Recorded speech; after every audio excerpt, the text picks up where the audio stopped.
প্রয়োজনে নির্বাচনের দায়িত্ব থেকে আমরা সরে দাঁড়াবো। আলোচনার টেবিলে বসেন, ঘোষণা আজকেই দিয়ে দেন।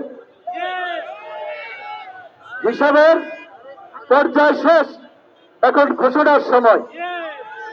আমি মাইনুদ্দিন সাহেব, আজিজ সাহেব সহ সকলকে বলবো, ভয় পাবার কোনো কারণ নাই।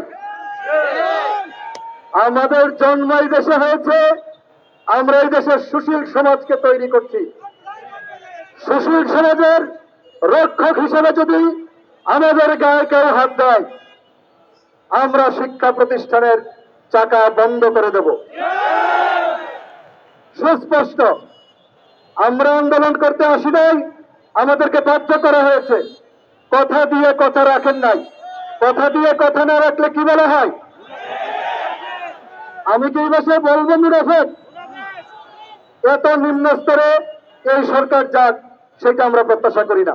আপনারা আসছেন, সবাই শান্তিপূর্ণভাবে এখানে বসে পড়েন। খাবার দাবার খাওয়ার দরকার, ভলেন্টিয়ার গঠন করেন, প্যাকেট করে খানা আনেন, যার পয়সা দিয়া বসে এখানেই খাবো, এখানে নামাজ হবে, এখানেই বসবো, এখান থেকে উঠে যাওয়ার কোনো সুযোগ আর নাই। আমাদের এখানে আছে, অসুবিধা নেই।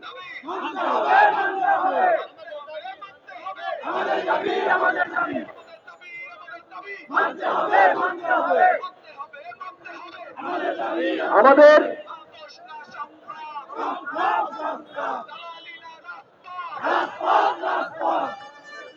আমাদের আপনারা কিন্তু হতাশ হবেন না।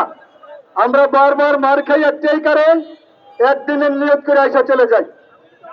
পরিবেশটা তৈরি হয়েছে, পরিবেশটাকে নষ্ট করেন না। পরিবেশটাকে নষ্ট না করে আমরা আমাদের জায়গায় বসে থাকি। যতক্ষণ পর্যন্ত দাবি পূরণ না হবে, ততক্ষণ পর্যন্ত আমরা আমাদের এই জায়গা ছাড়বো না।